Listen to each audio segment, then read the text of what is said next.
This is the best of First and Last, the podcast.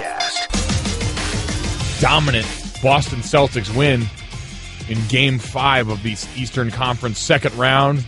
They beat the Washington Wizards 123-101 in a rough night for the DC sports area. That also saw the Caps eliminated from playoff contention yet again this year. Still not the Caps year.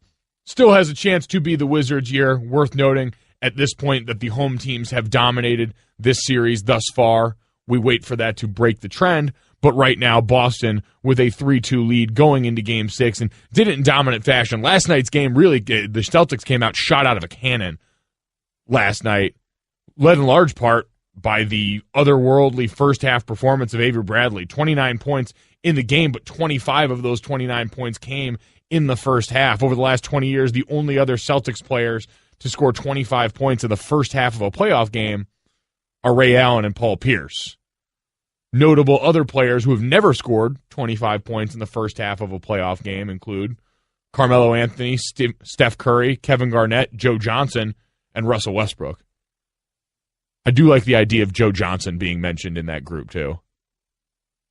Like, you got all the rest of these guys, max guys, franchise guys, and then Joe Johnson, who somehow finds himself into that category. Ski Mask Joe, as he's kind of lovingly referred to as by Stu Gatz and the fellows over at the Dan Le Batard show. But that really was, in the first half, distanced themselves, completely outpaced the Wizards, who looked at a loss. John Wall, not the best game for him last night. Really, his counterpart, Isaiah Thomas, not showing out very well either in the scoring stat column. Got going a bit in the second half, but for the most part, wasn't really his night from beyond the arc or otherwise either. 18 points last night, 2 of 5 from 3, 5 of 13 from the field, but 9 assists for him that led to some pretty open looks for the rest of his teammates, was able to facilitate a lot more, operate in that point guard role as well as we've seen him certainly, but we've become accustomed to 53-point scoring outputs from Isaiah Thomas that in this playoff run that's been filled with some folklore for him because of some personal tragedy that he's overcome. 18 points not really going to do it for us anymore. But that being said, they get a big win. They get a much-needed win. And outside of Avery Bradley, Al Horford, a big night in the stat sheet for him. Not only 19 points, so didn't light it up there. But rebounds-wise, 6 rebounds, 7 assists, 3 blocks, only 1 turnover in that game. A guy who gives them a lot of versatility defensively as well. A guy that some people might whisper and say maybe he's actually the Celtics' best player. Not the biggest name, but might be their best and most important player. So important that last night after the game, we get some great sound from and about him talking about just what an important force he was in the game. His button must be broke. No sound is coming up here. What has happened? Yeah, Mike, we don't have any. Oh, that's right. We don't have any sound about Al Horford from last night. Doesn't make for a sexy headline. No. And that's kind of what we came away with last night, was that there wasn't anything sexy when you think about coming out of this game. It was a 20-point blowout. It was never really close. The stars didn't play like stars for the most part in the game last night. And listen, we know if nothing else, ESPN's kind of like a controversial reality show. We like the sexy headlines. Isn't that right, Draymond Green? I don't understand how all these things are always made so controversial. Not that it alters my daily life. Like, I still go home and have fun with my kids and have a great day. But it's just ridiculous how everybody's always searching for a controversy. So there go y'all headline of the day. Draymond said Cleveland's playing great basketball. Let's see if that one makes it. That one made it, Draymond, and it's Straight Talk, brought to you by Straight Talk Wireless. Best phones, best networks, half the cost. Straight Talk Wireless, nationwide coverage on America's largest and most dependable networks. And so if you missed it, yesterday, Draymond Green making some waves in the last couple of days, talking about a Celtic and Kelly Olynyk that he viewed as a dirty player, but also talking about what he thought was a comparatively easy road for the Cleveland Cavaliers in the playoffs, in the Eastern Conference, looking around at the competition they played, and Draymond Green not really enjoying it, saying, well, no one included the idea that I talked about what a great basketball team Cleveland was. I beg to differ. Let's go to the tape. Draymond, this morning you were talking about that you thought the Cleveland series was kind of boring, and I guess tonight on TNT the guys were complaining that your series was boring too, and that basketball playoffs are boring and these two dominant teams on a collision course. What do you think about that? Blah, blah, blah, blah, blah, blah, blah, blah. I mean, that's not boring. This team continued to fight. I think the way this team was fought, throughout this entire series, I think it was good basketball. They continued to execute their offense. They continued to compete on the defensive end. That was just my opinion. I don't expect everybody's opinion to be the same as mine. I think Cleveland's been playing great basketball. You watch them, it's been amazing. And then you watch other teams that they're playing against, not so much. So, that's just my opinion, though. But, whatever. Who cares? You're not allowed to have an opinion, Draymond. You're just supposed to play basketball, all right? True. Sorry. My favorite part of that cut is still co-signing Kevin Durant there at the end. Just making sure that he gets his little bit in there to let you know, hey, I'm still up here, and I agree. You, the media, need to leave us alone. He's going to show up on TV, but, when that cut gets played on radio, we wouldn't even know Durant was there if he didn't chime in at the end. Exactly. It's smart. He knew First and Last was going to play that soundbite. He knew. He knew we were going to come and run with this, and Draymond also knows exactly how this is going to play. Like, as much as Draymond wants to lament the idea that his comments become news, no one knows it and understands it better than him. I mean, how much pub did the Dre Day podcast get all through yesterday as we played that sound up and down our airwaves? He himself, quite literally in that situation, has inserted himself into the role of content maker. That's what you do when you make a podcast. There's no other reason to do it other than you want to be part of that content-making process. And Draymond's been around, and he's certainly provided us with enough sound, and we are tremendously, tremendously thankful for it, by the way. Please don't stop having an opinion, Draymond, because we're the big monster that needs sexy headlines to thrive. But again, he says that like it's a bad thing, and I had some exchanges with people on Twitter, and you can get at us on the 100flowers.com Twitter feed at mgolokjr57 at ESPN Radio. People who said, well, it's true, he's right. The first letter in the company name does stand for entertainment. Sports are at their very core an entertainment product. And sports are full of people who, like their real-life counterparts, tend to find their way into controversial and interesting situations. We always hear sports as a microcosm of real life. Well, Draymond is a microcosm of a very interesting portion of real life where you've got someone, an athlete in a position that we're not used to. People that grow up in sports the way Draymond has been around sports his whole life understand that it's a place wrought with cliches and easy canned answers and things that can get you out of trouble if you don't want to be in trouble. But that's never been who Draymond is. Like he said there, he wants to have an opinion, and he's not going to shy away from his opinion. Well, you have to understand, and he does better than anyone else, which is why I don't believe he's really all that upset about it. He just enjoys getting up in front of the mic. Is that when you say something like that, it's going to be news because it's different. And that's why you say it if you're Draymond Green. And that's why you point people back to your podcast if you're Draymond Green, so that they can hear more of the things that you have to say. First and Last, the podcast. In case you missed it last night, the Celtics blow out the Wizards, excuse me, not the Warriors. That'll come in a couple weeks. That's the finals prediction for you, JBT? Why not? I'm a homer. Season 4. You heard it in the NBA Finals. One guy that might dispute that is Draymond Green, who's lamented the Cavs' easy road through the Eastern Conference playoffs, and yesterday came out and said that ESPN is like a controversial reality show, always looking for headlines, which kind of got us to thinking in a separate realm. What qualifies, and I said this yesterday on Twitter, what qualifies as a controversial reality show? And I really had a hard time thinking of a legitimate answer because when you think about those two things, you don't often hear about the controversial reality show lamented for its place in society. You hear about reality TV in general, but I wouldn't consider most of them largely controversial. I don't think that's what he meant, though. Well, it's definitely not what he meant, but it was a combination of words that he thought sounded good. But, like, there is controversy within the framework of every reality show. Like, that's what makes it thrive. That's what he's talking about. Like, watch The Bachelor. The controversy is the girls, like, yelling at each other. For instance, this past season, Taylor, Corinne. Electric stuff. That's why we tuned in, by the way. Corinne was electric. Draymond Green, electric personality. And we'd be remiss if we left out one of our own electric personalities who made some waves yesterday with an interesting statue controversy. Our own Stephen A. Smith came with the fire-hot take yesterday after the news that it was coming out that Peyton Manning would be having his number retired and a statue made in his honor in Indianapolis, where he was so successful for so many years.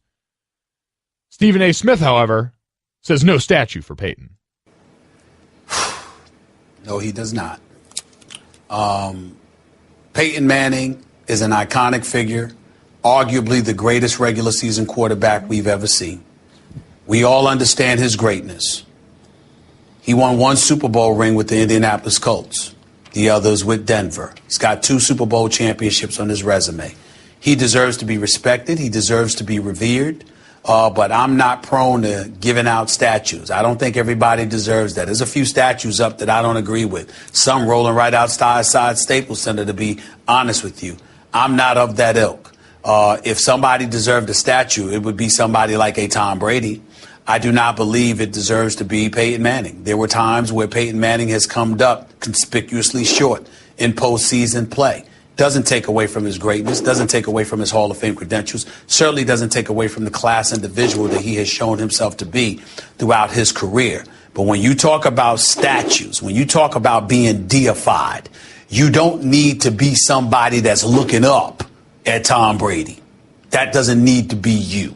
And I think that's been a lot about to Peyton Manning in his career. Certainly, I'm not talking about head-to-head competition. I'm just talking about overall accomplishments. In all of those years, he was in Indianapolis. He captured 1 Super Bowl title. That's the same amount as Drew Brees in New Orleans. That's the same amount as Aaron Rodgers in Green Bay. That's less than Ben Roethlisberger in Pittsburgh. I don't think he deserves a statue, and I think he's a Hall of Famer. So I just think we need to be careful about that. We can respect and revere who you are and how great you were, but a statue is a little bit much to me. I don't think he deserves that. So much to take in right there. So much fire, but none more important than the beginning. Now, I will admit my flaws and say that I did a poor job setting up the beginning of that sound, and it may have worked at a detriment to just how great it was from Stephen A. So I want to re-rack this one, and I want to rephrase it so we give Stephen A. his proper moment of glory for what is the best portion of this sound, and it's not even close. So we ask, Stephen A. Smith, does Peyton Manning deserve a statue? No, he does not. The breath. At the beginning of that soundbite, we sit around here in the morning, again, peeling back the curtain, and we listen to a lot of the sound, and we try and decide what's worthwhile, what's a good conversation starter.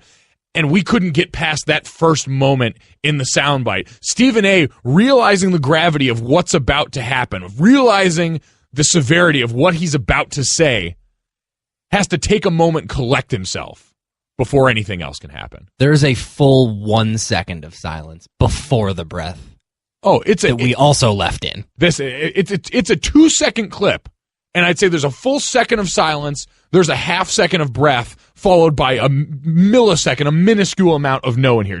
Look, listen to this again. No, he does not. So we picked it up right after Molly Karam on First Take, the host of First Take, asks him, does Peyton Manning deserve a statue? No, he does not. Like, he was sitting there and he knew what he had to say. He knew what was on his heart. And it was so grave and so important that breath had to precede it. Now, the following sound, there's a lot of it there that's just as funny because it's contradictory. Right at the beginning of that soundbite, what does Peyton Manning say? He's that or Peyton Manning say, what does Stephen A say about Peyton Manning, which is that his lack of postseason success doesn't take away from his overall greatness, and then proceeds to argue, like you heard at the very end of that clip, it come to fruition, that that's the exact reason he doesn't think that Peyton Manning deserves a statue, because Super Bowl-wise in Indianapolis, he only matched the totals of some of the rest of his peer group who are Hall of Fame caliber players, but Stephen A does not believe are statue caliber players. And if you're judging it off of Tom Brady's the only guy that deserves a statue, yeah, it's sort of ridiculous. And no one really is going to dispute the idea that Peyton Manning deserves a statue in Indianapolis.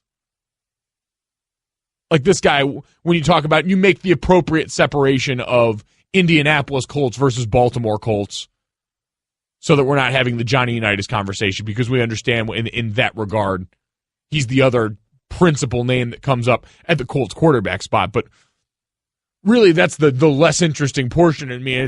It's maybe the statue elitism that comes with all this. Because I think we also think of football a lot less in the statue culture. Like, he's right when you talk about the Staples Center, the NBA and basketball, chock full of statues. Statues left and right. Guys getting statues everywhere. Football, they're a little fewer and further between. But if anyone is deserving of a statue, if you're going to say Peyton Manning's not that guy, then you're going to have a very, very short list of people even remotely close to being deserving of a statue. And so Peyton Manning is that going away. But again, that's all pretty secondary to what we were given there, which is actually going to be only our first deep sigh of the day. No, he does not.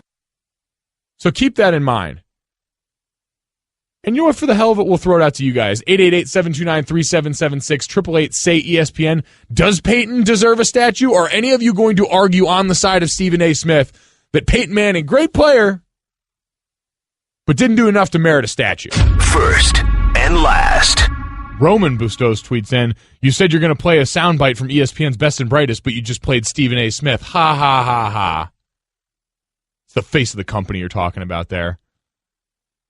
But some of you actually weighing in on the sound that Stephen A. Smith provided yesterday, which is saying Peyton Manning doesn't deserve a statue in Indy. Brian Barry tweets in, hell to the yes, Peyton Manning deserves a statue. Hashtag chicken parm, you taste so good. I feel like Peyton Manning might deserve a statue for his role in modern advertising more than anything else. That guy is a staple in almost every Super Bowl commercial, NFL advertiser for the last, I don't know, decade. He's incredible. What else is incredible is being able to deliver a smile on Mother's Day to Mom with 1-800-Flowers.com. Right now, when you order a dozen multicolored roses for only $29.99, 1-800-Flowers will give you another dozen plus a vase for absolutely nothing. Go to 1-800-Flowers.com/ESPN. Got some calls coming in as well. Let's go to Big Al in Dallas. Big Al, you're on first and last. What's going on? Hey, how you doing? Good. How are you? I'm doing pretty good. I don't believe Peyton Manning deserves the statue. Not unless you live in, Indianapolis. That's where the statue's going, though. Yeah, but, that's for hometown fans. But, overall, he's not even the best two Super Bowl win quarterback. There's a lot of other quarterbacks that just should be immortalized with a statue. That's like Montana, Bradshaw, Troy Aikman has 3. Yes, he does, and we appreciate the call, Big Al, but the point of all of this is, and I want people to try and understand, is we're not putting a statue outside of the league office in New York. We're not mandating that this statue be put out in front of every stadium in the league. This statue is quite literally for the hometown fans in Indianapolis and the franchise there that Peyton Manning gave double-digit wins to for 10 seasons during his time there, that he brought a Super Bowl to, and yes, I understand it was only one Super Bowl. But this is a guy that was still, a lot of people would argue, the best regular season quarterback of all time. And he was a part of your franchise for over a decade. You usually make statues of those guys. Let's go from Big Al to Little Rick in Cleveland. Little Rick, you're on first and last. Hey, I want to talk about statues. Go, the floor is yours, Little Rick. All right, listen. Buddy Ryan deserves a statue. He shut the Patriots down when they played with that defense. Deserves a statue in Chicago. I'm with you. More than Ditka? Yeah, Yeah. Buddy Ryan, baby. Little Rick, we appreciate the call. There's a hot take for another day right there. Buddy Ryan, the architect of the 46 defense. Is he more deserving of a statue than Mike Ditka, the stash? Little Rick, man, a few words. Yes, very terse. Straight and to the point, which I respect. I like it. Coming in, he knew exactly what he wanted. Wants a nice statue of Buddy Ryan. Buddy statue. I feel like you couldn't properly do a Buddy statue justice if you didn't give it a sound option that let it swear at you ruthlessly. Or try and make people fight as they walked by. Like that would be a statue that did Buddy Ryan justice. Let's take one more. Let's go to Rob in Maryland. Rob, you're on first and last. Mike Golic Jr. Statue or no statue for Peyton Manning, Rob?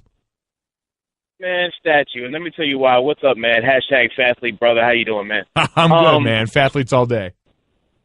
Yes, sir. I got to tell you, you spent a good amount of time in Indiana. Am I wrong? Yes, I did. Good chunk of my developmental years in Indiana. Dude, what is out there other than the Colts, the Pacers, the Irish? They need something out there. Let them have a statue. Let them have a statue. They got nothing else out there. Give them a statue. We appreciate the call. There's a lot of corn and wind turbines out in Indiana too. It's worth noting. Unnecessary shots fired at Indiana. Yeah, we don't really need that right now. Again, ask me if I spent a lot of time in Indiana and then starts to just undercut it at every turn. It wasn't 888 say ESPN, is Indiana a great state? Which, to our listeners in Indiana, it is. It is a great state. To our listeners nationwide, it's a great state. I got nothing but love for Indiana. And Indianapolis is a wonderful city in and of itself. Need to go slandering the great name of Indianapolis. Although you are quickly entering me doth think you protest too much territory. Man, any place that's got a Kurt Vonnegut museum is good enough for me. But I digress.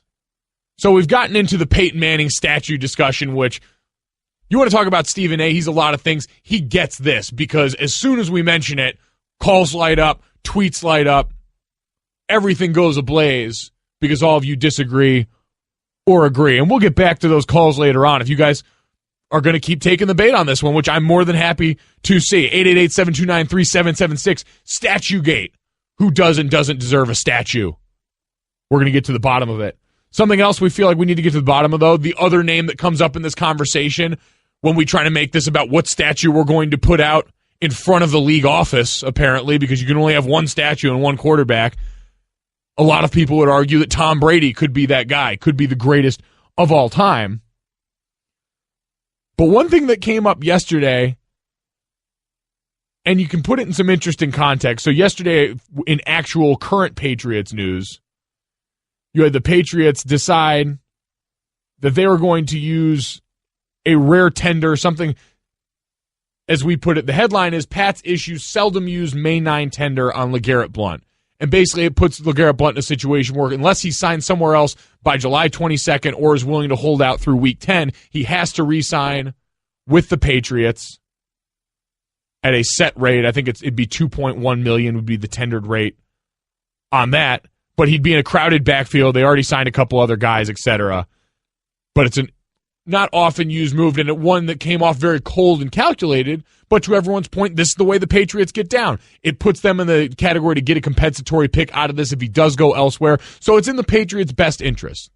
And we talk about this all the time with the Patriots as far as being a team that's going to make the move before the move becomes necessary. They always seem to be a step out ahead of this. And so it came up yesterday on Russillo and Cannell of would the Patriots even do this with their beloved Tom Brady? Is he even not immune to the way the Patriots get down and do business? They talked to former Patriot Damian Woody about this subject, a guy who was there when the Patriots dealt Lawyer Malloy in the middle of the season, the middle of a game week, way back when. Take a listen to Damian.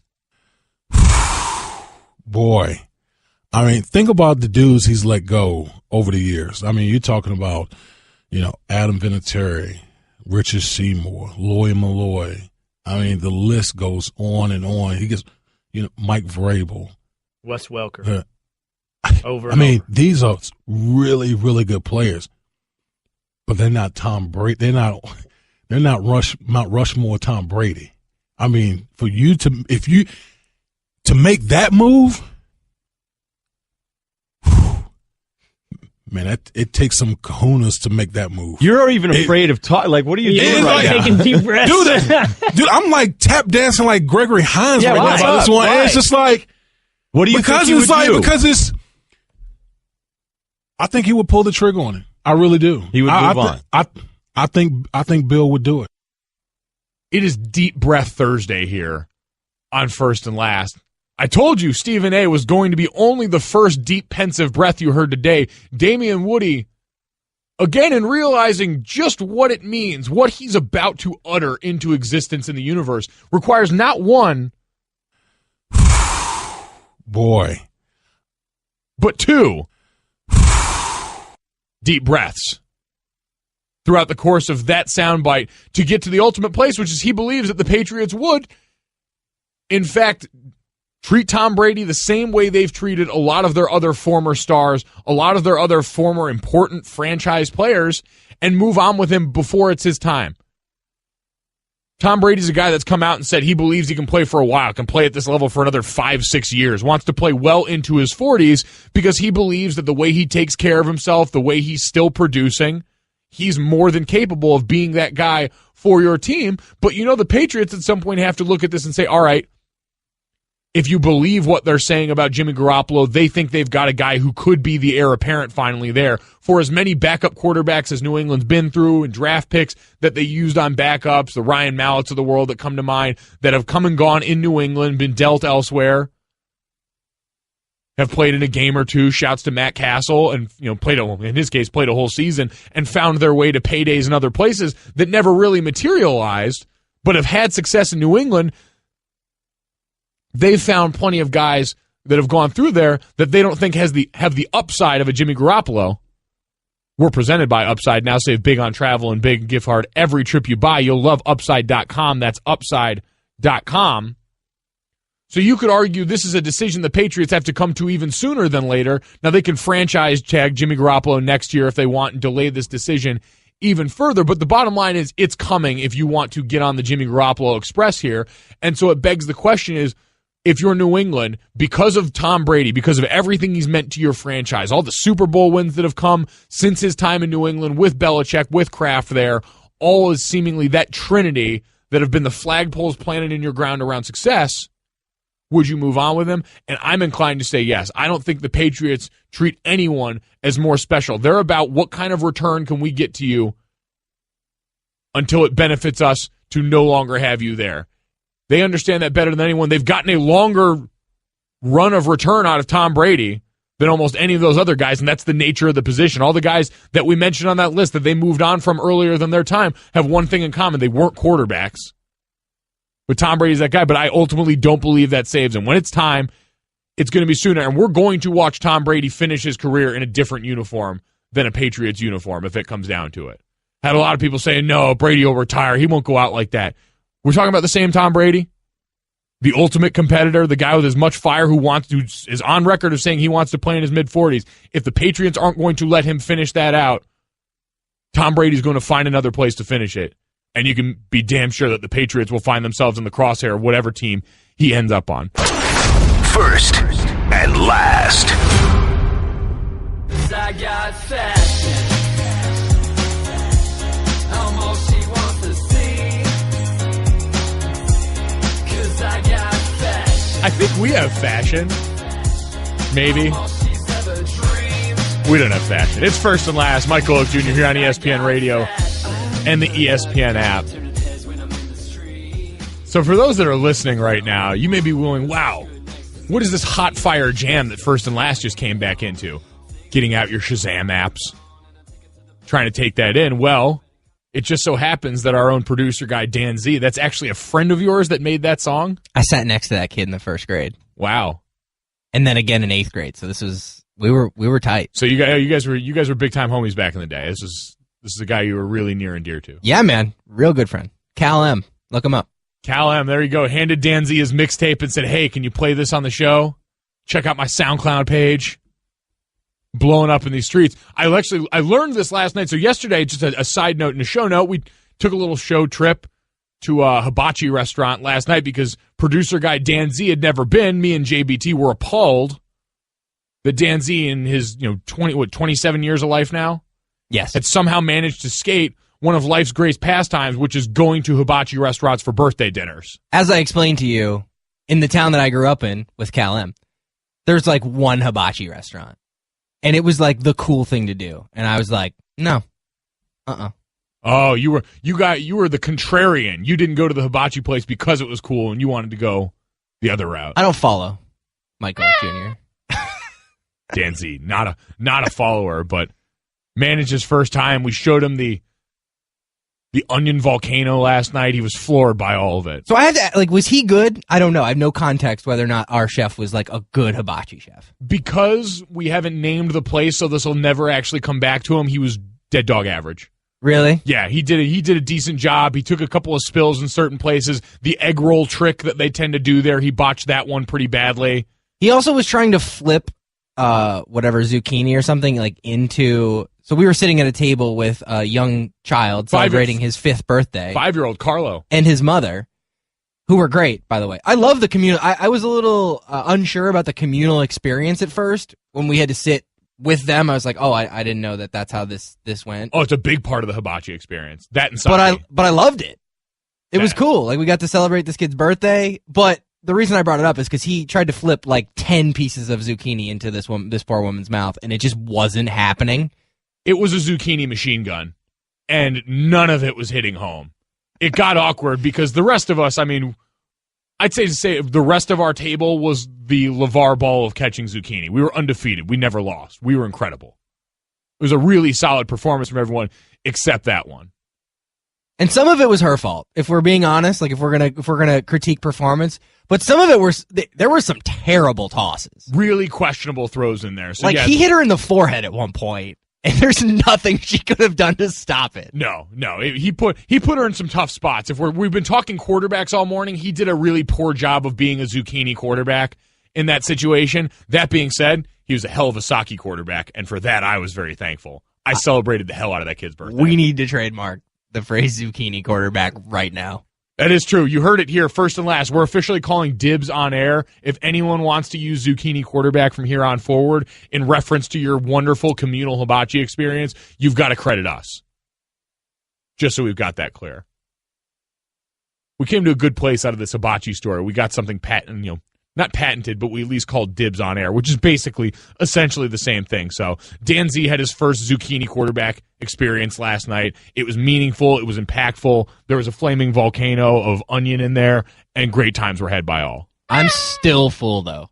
It was a lot of food. Yeah, you weren't ready for what we had to offer there. That was also a noodles and rice meal, though, which is a lot more than usual. And the toughest part for me is that the food comes in stages. If you just hand me a giant plate of food, I can put it down. But when it's you start with rice, and there was a soup and a salad, and then you get your one meat, and then you get your next meat, and then there was noodles. There was a lot of stages to this meal. There was, and you saw clearly that I don't really take long to move through each stage. Golic eats faster than anyone I've ever met in my entire life. I'm built to destroy hibachi. It's just sort of the lot in life that I have. Anyone who's seen the movie Major Pain will understand what it looks like to watch Mike Golic Jr. eat food. It's a very accurate description. Some would say that hibachi restaurants need to put a statue of me out front. Stephen A. Smith might disagree with that. We'll see if the rest of you guys disagree with that now. 888-729-3776. It's Statue Gate here on First and Last this morning. Let's go to Sean in Canada. Sean, you're on First and Last. What's going on? Hey, how's it going, buddy? Good, how you doing? Not too bad. So, yeah, I just got of course, Peyton Manning needs to have a statue. Let's be realistic. They came from, after they left Baltimore, when they were in Baltimore, they had Unitas, obviously, right? After they left Baltimore and everything, came to Indianapolis, what did they do for the longest time? They drafted Peyton Manning because he was the first overall pick. They had nobody and nothing. He brought him to 10 straight seasons of winning. Then, of course, he won a Super Bowl. But, yeah, he only won one, but it's because he didn't have the team. Let's be honest. He didn't have the team. I'm not even a Colts fan. I'm an Eagles fan. And they did not have the team around him at all, and he brought them pretty much. They were contenders with the Patriots every single year. Every single year. They absolutely were. It was a heck of a back and forth. Sean, are you outside right now? I hear the lovely sound of birds chirping. Yeah, sorry, but I'm sitting in my car there. I just got off work, and I was listening to you guys on the radio, and so I thought I'd give you a show and talk about that. No, we appreciate the call, Sean. It sounds like a beautiful morning in Canada. You heard it there, though, and even an Eagles fan, not that there's any real direct rivalry between the Eagles and the Colts, more than willing to admit Peyton Manning, definitely deserving of a statue. 888-729-3776. That is the telephone number. You can keep getting at us. Does Peyton Manning deserve a statue? Will the Patriots move on from Tom Brady before his time is done? And just any other statue-related topics. We'll always love a good statue. First and last, the podcast. A few signings in the NFL yesterday that made some waves. The first and the one that's sort of personal for me is Michael Floyd signed a contract with the Minnesota Vikings, a Minnesota St. Paul native himself. Michael Floyd getting a bit of homecoming. We know that for him, he started off as a Arizona Cardinals first-round draft pick this last season, I should say.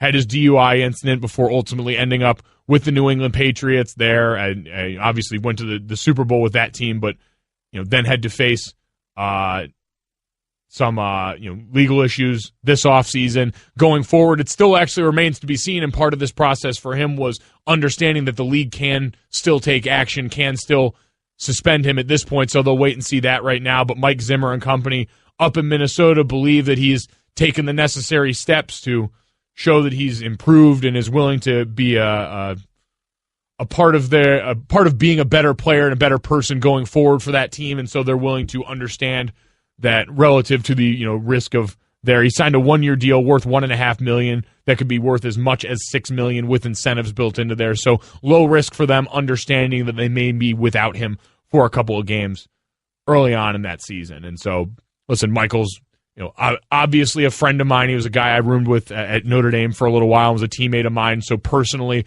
I root for him, and I hope he has made those necessary changes. And talking to him, I've seen and heard those changes, and you hope he can be better. But he's got to answer to a lot of people in the outside world who have just seen the pretty terrible mistake he made this last offseason. DUI is something that probably doesn't get enough credit for just what a severe thing it is and how dangerous and impactful it can be on people's lives. And I said he was just fortunate, and we were fortunate that no one was hurt in that process. And so wait to see that going forward with him and what that looks like in Minnesota for him.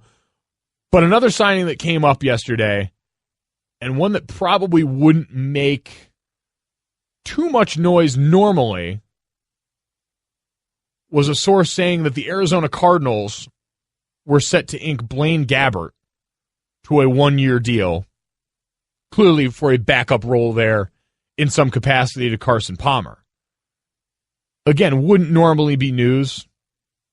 Blaine Gabbert, former first-round pick, 5-22 as a starter in Jacksonville, was out in San Fran last year, and that's why this becomes a little more relevant, because we know one of the big stories of this offseason was still Colin Kaepernick and the fact that he is not signed with the team. And early on, when we hit free agency in the NFL offseason, this became a big deal because he was a guy that went unsigned. We know the quote-unquote controversy that surrounded him from last year and his decision to kneel for the anthem that a lot of people believe and know has led directly to the situation he's in now. And this gets brought up again because Blaine Gabbert is the guy that originally had that job in San Francisco. Colin Kaepernick had also been coming off of multiple surgeries that offseason, was getting back to being fully healthy before everything there. So Blaine Gabbert began the year as your starter and was eventually beaten out by Colin Kaepernick, eventually played poorly enough during that season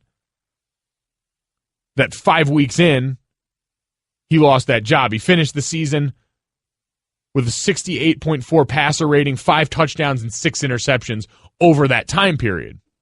And so it re-sparked the whole discussion about why Colin Kaepernick remains unsigned at this point in the NFL offseason now. We're now into that portion of the summer. We're into OTAs. Those will go on through the month of June before the players get that about month off before training camp starts, and everyone just keeps waiting for that shoe to drop. And I sit here and wonder myself when it's appropriate to really look at this and say, all right, now we know there's some funny business going on here, because a lot of people will point to the draft and say, oh, you wait to get through the draft, you see which young quarterbacks you want to potentially take a chance on. Teams are always trying to get quarterbacks that are younger and cheaper and have all of the upside that we usually associate with the most important position in football. And we talked about veteran pieces having to wait around. Well, now it gets even more interesting because we get deeper and deeper into this offseason, and a lot of those other veteran pieces have fallen by the wayside. Tony Romo was the belle of the ball going into this offseason, now working for CBS. Jay Cutler, another veteran quarterback name that got brought up in this same class of guys, now working over at Fox. And so that really just leaves Colin Kaepernick in a very short list of other quarterbacks, none of whom have the playoff pedigree and the experience of playing in a Super Bowl that Colin Kaepernick does have, but we know it's not that simple with Colin. And so the debate for a lot of people becomes, what are the things that we can throw at Colin to explain this away, ignoring the obvious? And that's always the thing that it comes back to with me in here, because this is a discussion that's not going to go away as we wait and see who does finally take a chance on Colin, because you have to ultimately believe that with the scarcity at the quarterback position in the NFL, he's going to find his way there. A lot of people will point to Blaine Gabbert and say, well, he was willing to go be a backup. We knew he wasn't going to be a starter anywhere. A lot of the reports that people claim, and have not been substantiated, by the way, that Colin Kaepernick refuses to be a backup. That's not true. By all accounts, those aren't reports that have been substantiated in any way. That's one of the things. Is he a system guy? You've got to tailor that too. That also seems kind of silly when he's played and had success under two different coaches in Jim Harbaugh and then Chip Kelly in San Fran this last year, because he was a quarterback that when you look at this last season for him, I think it was 16-4 was his touchdown to interception ratio. So pretty solid output by him. But people seem to be afraid to call this what it is, which is, teams and owners don't like what he did for the most part. That seems to be what's holding him back, because talent-wise, I don't think we could say that he's even close to the worst quarterback that you could sign this offseason, but it's teams that disagree with that. But they'll point to everything else. They'll point to, oh, well, he can't mentor guys. People aren't going to tailor their system around a backup. All this, the other, really dancing around the issue at hand, which is that if you disagree with that, and you know what, maybe ownership can't come out and say that, but we probably, the rest of us, need to stop acting like it's really anything but. And if someone would just display that level of honesty from a team side, I feel like part of it would be refreshing to me. Like, all right, let's just call it what it is. We disagree with it, because calling it a distraction, trying to lump it into the same realm as a lot of the other things that are real distractions, like domestic violence and these things that continue to pop up across the league and still find guys' ways on the team, seems a bit disingenuous. So let's just call it what it is and get on with it. Thank you for listening to the First and Last podcast. You can listen and subscribe to all ESPN podcasts in the Listen tab of the ESPN app. First and Last.